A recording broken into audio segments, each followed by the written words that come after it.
Oke, jadi kita akan masuk ke soal pertama, yaitu membran sel terdiri dari lipid dan protein yang berfungsi sebagai pembatas antara bagian dalam sel dan lingkungan.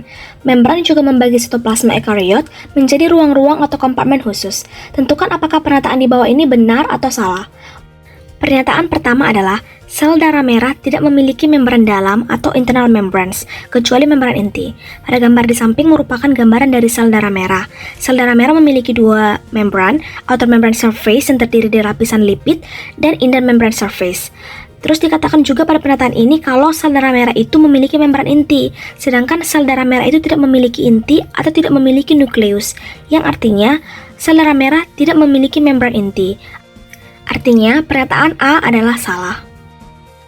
Pernyataan kedua merupakan glikolipid atau fosfolipid dengan gugus karbohidrat ditemukan pada kedua sisi membran plasma, intraselular dan ekstraselular. Pada gambar di samping ini merupakan gambaran daripada membran plasma, di mana bagian atas merupakan ekstraselular, bagian bawah intraselular. Pada bagian atas bisa kita lihat ditemukan yang namanya glikolipid, yaitu lipid yang melekat pada gugus karbohidrat. Sedangkan pada bagian intraselular tidak ditemukan yang namanya glikolipid, sehingga pernyataan B ini salah. Pernyataan C merupakan komposisi protein pada membran sel tidak seragam di seluruh bagian membran plasma, sedangkan komposisi fosfolipid seragam di semua permukaan membran plasma. Pada gambar yang ada di sebelah kanan pada bagian atas, bisa kita lihat kalau protein itu berbeda-beda jenis. Ada protein channel, peripheral membran protein, integral membran protein, yang pastinya komposisinya itu tidak seragam karena berbeda-beda tergantung dengan fungsinya.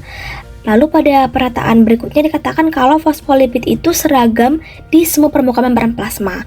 Nah, hal ini itu salah karena pada gambar yang kedua di bagian bawah bisa kita lihat kalau fosfolipid itu tersusun dari dua jenis asam lemak jenuh dan asam lemak tak jenuh, sehingga penyusun dari membran plasma itu tidak seragam seluruhnya pada bagian fosfolipidnya, sehingga kesimpulannya pernyataan C ini salah.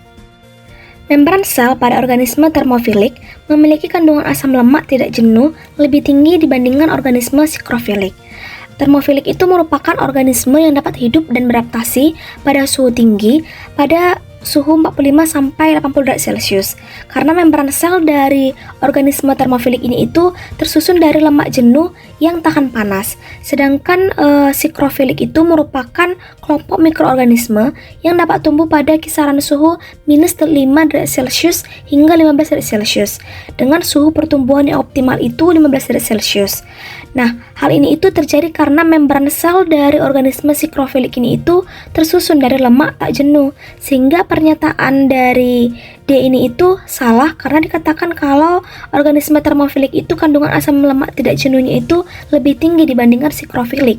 Sedangkan termofilik itu membran plasmanya itu tersusun dari asam lemak jenuh.